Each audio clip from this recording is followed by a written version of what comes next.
3 দিন গোসল না করলে কি গোসল ফরজ হয়? দাঁড়িয়ে পেশাব করলে কি গুনাহ হবে? গোসলের পানির ছিটা কারো গায়ে পড়লে কি নাপাক হয়ে যাবে? পুরাতন বা ছিঁড়ে যাওয়া কোরআন কি করব? শ্বশুরকে কি আব্বা বলা যাবে? সুদভিত্তিক ব্যাংকে চাকরি করে নামাজ পড়লে কি নামাজও কবুল হবে না? কারো গায়ের উপর দিয়ে হেঁটে গেলে গুনাহ হবে কিনা? মুসলিম ছেলে মেয়েদের লক্ষ্মী ছেলে বা লক্ষ্মী মেয়ে বলা যাবে কিনা? তাহলে আর বিলম্ব না করে শুরু করি। আপনাদের ইতোমধ্যে যে সমস্ত প্রশ্নগুলো আমাদের কাছে এসে পৌঁছে গেছে সেগুলোর উত্তর দেওয়ার পালা। দাঁড়িয়ে পেশাব করলে কি গুনাহ হবে? দাঁড়িয়ে পেশাব করলে সেটা অনুচিত এবং অনুত্তম হবে। কারণ হলো দাঁড়িয়ে পেশাব করলে তার ছিটা আমাদের গায়ে এসে লাগে, অথচ পেশাবের ছিটা থেকে বাঁচার জন্য নবী করিম সাল্লাল্লাহু আলাইহি ওয়াসাল্লাম তাকিদ দিয়েছেন। কবরের আযাবের অন্যতম একটা বড় কারণ হলো পেশাব থেকে ভালো করে পরিচ্ছন্ন না হওয়া। এই জায়গা থেকে দাঁড়িয়ে সচরাচর পেশাব করা উচিত নয়। রাসূল আকরাম সাল্লাল্লাহু আলাইহি সাল্লাম সম্পর্কে আমাদের আয়েশা রাদিয়াল্লাহু আনহা বলেছেন এবং তিরমিজিতে হাদিসটি বর্ণিত হয়েছে। তার ভাষ্য হলো এরকম যে তিনি বলেছেন নবী আলাইহিস সালাম দাঁড়িয়ে পেশাব করতেন। এই কথা কেউ বললে তোমরা বিশ্বাস করবে না। সেই জায়গা থেকে দাঁড়িয়ে পেশাব করাটাকে অ্যাভয়েড করা উচিত এবং উত্তম।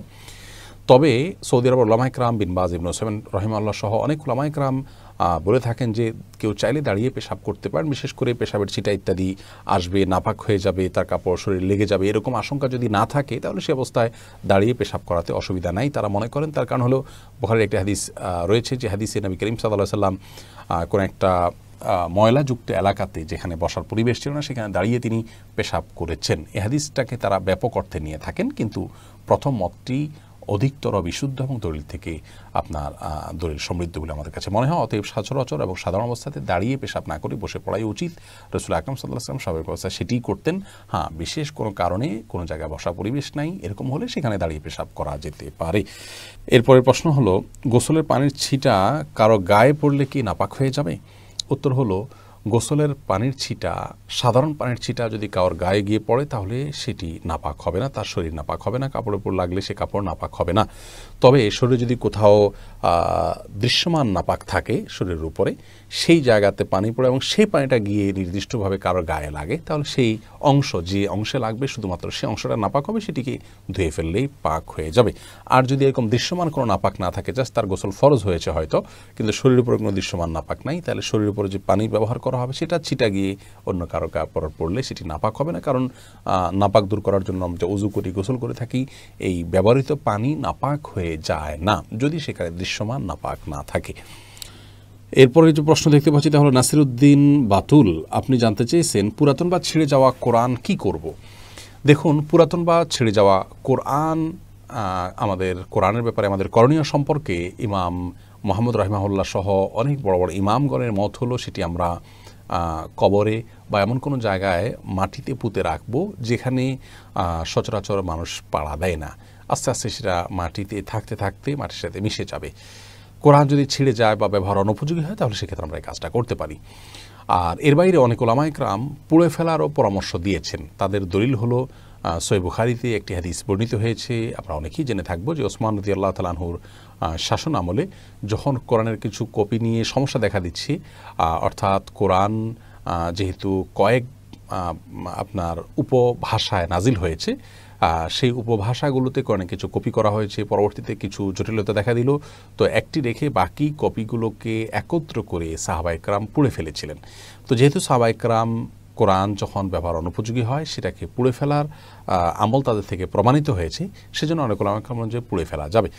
তো আমাদের সমাজে আজকাল প্রতিবাদের ভাষা হিসাবে মানুষ পুড়ে ফেলে, সেই জায়গা থেকে আমাদের উলামায়ে কেরাম সচরাচর নিষেধ করেন যেন পুড়ে না ফেলে বরং দাফন করা হয়।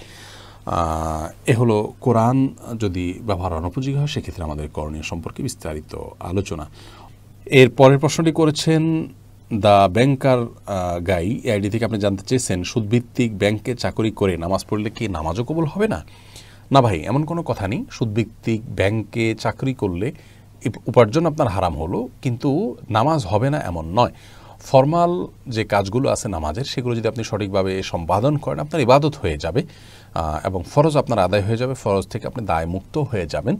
কিন্তু হারাম ভক্ষণকারী দেহ সেটি জান্নাতে যাবে না, তিরমিজির হাদিসে বর্ণিত হয়েছে।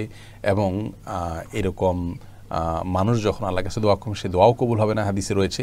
কিন্তু ইবাদতের যে ফর্মালিটিস আছে সেগুলো যদি আপনি মেনটেন করেন আপনার ইবাদত হয়েছে এমনটি বলতে হবে। ইবাদত হয়নি বা হবে না এরকম কোনো কথা বলার সুযোগ নেই। বদির আলম আপনি জানতে চেয়েছেন শ্বশুরকে কি আব্বা বলা যাবে আর তার সাথে কতটুকু পর্দা করতে হবে। দেখুন, শ্বশুরকে বাবা বলা যাবে, কোনো অসুবিধা নেই। আল্লাহ রাব্বুল আলামিন কোরআনে হাকিমে যে বলেছেন উদউহুম লিআবাইহিম হুয়া আকসাতু ইনদাল্লাহ, অর্থাৎ সন্তানদেরকে তাদের বাবার, জন্মদাতা বাবার সাথে সম্বন্ধ করে তাদেরকে ডাকো, অন্য কাউকে বাবা ডেকো না, তাদের বাবা হিসেবে অন্য কাউকে সম্বোধন করো না। এখানে যে আল্লাহ রাব্বুল আলামিন নিষেধ করেছেন অন্য কাউকে বাবা বলতে, তার অর্থ হলো অন্য কাউকে বাবার জায়গায় যদি কেউ বসান এবং ধরুন সার্টিফিকেটে, পাসপোর্টে, এনআইডিতে এবং বিভিন্ন ডকুমেন্টসে এবং মানুষের সামনে যদি এমনভাবে অন্য কারোর নাম বাবা হিসাবে তিনি পেশ করেন যে তাকেই বরং সমাজের মানুষ তার জন্মদাতা মনে করেন, সেটি নিষেধ। শ্বশুরকে যদি কেউ বাবা বলেনও, সেক্ষেত্রে সমাজের সবাই জানেন যে এই ভদ্রলোক তার জন্মদাতা পিতা নন। এটা সম্মানসূচকভাবে শুধুমাত্র বলা। অতএব ইন্নামাল আমালু বিন্নিয়াত, আপনি তাকে বাবা বলতে যেটা বোঝায় মানুষ, সে অর্থে বাবা বোঝাননি। যার কারণে শ্বশুরকে বাবা বলাতে কোনো অসুবিধা হবে না ইনশাআল্লাহ বিদিনিল্লাহ। শ্বশুর সাথে কতটুকু পর্দা করতে হবে পুত্রবধূর, এর উত্তর হলো একজন মাহরামের সাথে যতটুকু পর্দা করবেন আপনি আপনার নিজের বাবার সামনে যতটুকু পর্দা করবেন, নিজের ভাইয়ের সামনে যতটুকু পর্দা করবেন, তার সামনে ততটুকু পর্দা করবেন। চেহারা এমনকি মাথার চুল ইত্যাদি খোলা থাকলেও গুনাহ হবে না, পর্দার লঙ্ঘন হবে না। হাতের তালু এবং বাহ্যিক অংশ, পায়ের বাহ্যিক অংশ, এগুলো আপনি খোলা রাখতে পারেন তার সামনে। একই কথা প্রযোজ্য হবে শাশুড়ির বেলায় এবং জামাইয়ের বেলায়। জামাই তিনি শাশুড়ির এই চেহারা, হাত এবং পা, এই অংশগুলো দেখতে পারবেন। তার মায়ের, তার বোনের যে অংশগুলো তিনি দেখতে পারেন, ইনিও তার মাহরাম হয়ে গেছেন, সেই হিসাবে তারও সেই অংশগুলো দুটো দেখতে পারবেন। রাবেয়া ইয়াসমিন আপনি জানতে চেয়েছেন কারো গায়ের উপর দিয়ে হেঁটে গেলে গুনাহ হবে কি না।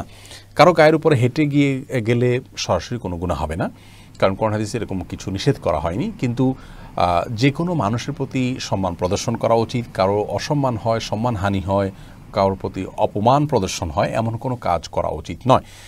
আর এই সম্মান অসম্মানের বিষয়টি ভ্যারি করে পরিবেশের উপরে, আপনার সমাজের উপরে, কালচারের উপরে।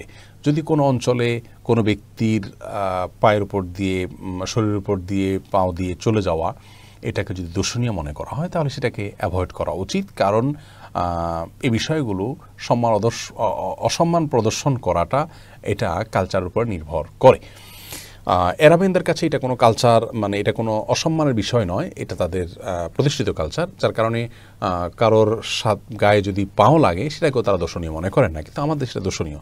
এই দিক থেকে আমাদের সে অ্যাভয়েড করা উচিত। কিন্তু এটা কি হারাম বা নাজায়েজ বা এটা করলে কোনো গুনাহ হবে এমনটি মনে করার কোনো কারণে। আর বিশেষ করে একান্ত কাছের লোকদের গায়ের উপর দিভাবে গেলে কেউই দর্শনীয় মনে করেন না, সেদিক থেকে কোনো অসুবিধা নেই। আবার অনেকে মনে করেন যে কারোর শরীরের উপরে আপনার শরীর ওভারটেক করে যদি কদম দিয়ে যায়, তাহলে তার শরীরের উপর দিয়ে গেলে তার হায়াত কমে যায় বা নানা রকমের কুসংস্কার জন্য কথা আছে, এগুলোর কোনো ভিত্তি ইসলামে নেই। এরপরে জেন্টেলম্যান আইডি থেকে আপনি জানতে চেয়েছেন মুসলিম ছেলে মেয়েদের লক্ষ্মী ছেলে বা লক্ষ্মী মেয়ে বলা যাবে কি না। না ভাই, এভাবে বলা উচিত নয়। আমরা অনেক সময় নিজের সন্তানদেরকে স্নেহ করে ভালোবেসে লক্ষ্মী বলি, অনেক সময় স্বামী স্ত্রী একে অন্যকে বলেন। লক্ষ্মী বলা উচিত এই জন্য নয় যে হিন্দুদের একটি ধর্মীয় বিশ্বাস হলো তারা একজন দেবীকে লক্ষ্মী বলে তারা সম্বোধন করেন, ডাকেন, বিশ্বাস করেন। তারা মনে করেন যে সৌভাগ্য, ধন, ঐশ্বর্য এগুলোর অধিষ্ঠাত্রী হলেন সেই দেবী। তো সেই জায়গা থেকে তাকে লক্ষ্মী বলা হয়, ভালো লক্ষণ তিনি বহন করেন।